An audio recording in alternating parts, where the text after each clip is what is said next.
kausaban o pag-uswag sa mga infrastruktura sa dakbayan sa Pagadian. Kaniadto, limitado pa kayo ang mga infrastruktura din apan karon. Makita nato ang padayon nga pag-uswag o pagbago. Ang Pagadian City giila nga gateway sa Zamboanga Peninsula. Nagapakita sa iyang potential, pinaagi sa mga nakadaghan nga infrastruktura nga natukod og mga proyekto nga nagpaabot pa sa umaabot.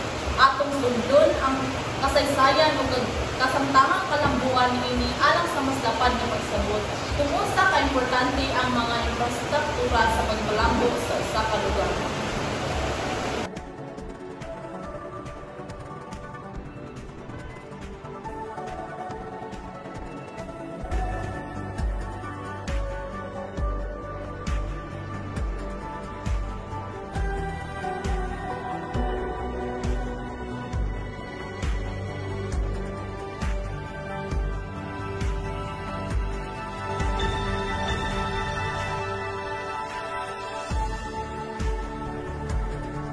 Mga nahinumduman bahin sa Pagadian nga mga infrastruktura sa unang panahon.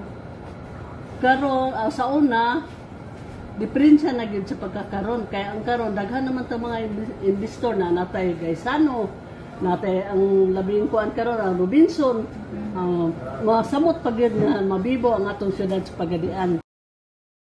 Unsay panglantaw sa epekto sa mga bagong proyekto like Robinson Supermarket o Puluyagan Beach Resort Tourist Destination o sa ekonomiya o turismo sa Pagadian? Actually, si Mayor Koan kanang not just politician siya, pero he's also a businessman. Pero unlike sa other people na other politicians kay Koan kanang people-centered siya ba? Iyahang huna-huna gyud is naa sa unsaon niya pagpalambo ang Pagadian. Not just ang Pagadian, but also people residing inside Pagadian. So, naa naman ang Robinsons karon, it is established already. Dayon, in the future, maybe few months after Koan, 2024, mag-open na siya. So, it will establish more jobs para sa people, as well as more income for the people in Pagadian. So, kana maka-affect na og maayo sa atong tourism kay ang uban tawo outside Pagadian is ma-encourage pud sila na mulaag sa Pagadian, especially naa na pud tay mga activities involving water sports activities to be open maybe in the next few years na naa sa Puluyagan og sa diya sa og nakabantay mo kanang tumoy bitaw sa Boulevard kanang naa sa San Pedro, Santiago. So it is named as Pagadian Water Park.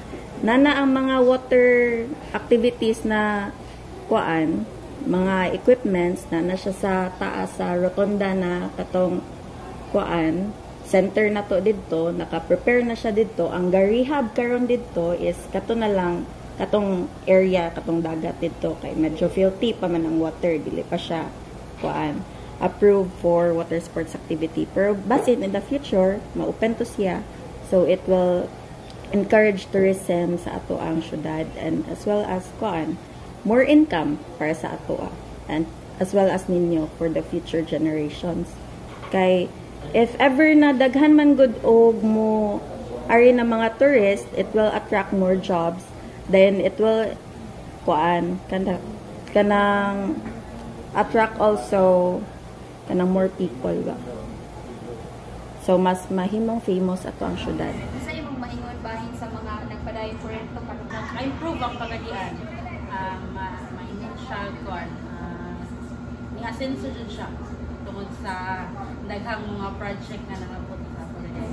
Sa mga pinakadakong kausaban nga imong nakita sa kalambuan sa syudad sa Pagadian sa una o sa tanan? Dito sa una kay dili traffic na siya. Wala nga ikibilhan nga booming ang Pagadian. So, ang kasaysayan o kaswagan sa dakbayan sa Pagadian nagpakita kung giyon sa kinihikabat sa kahimtang nga atong nasaksihan karon. Sukad pa kaniadto, ang Pagadian nahimong sa kalugar nga puno sa potensyal, bisan pa sa limitadong infrastruktura o kalambuan. Apan pinaagi sa determinasyon o paningkamot sa mga lider o katawhan niini, ang dakbayan may kailang sa dagkong oportunidad alang sa ekonomiya, turismo o komunidad.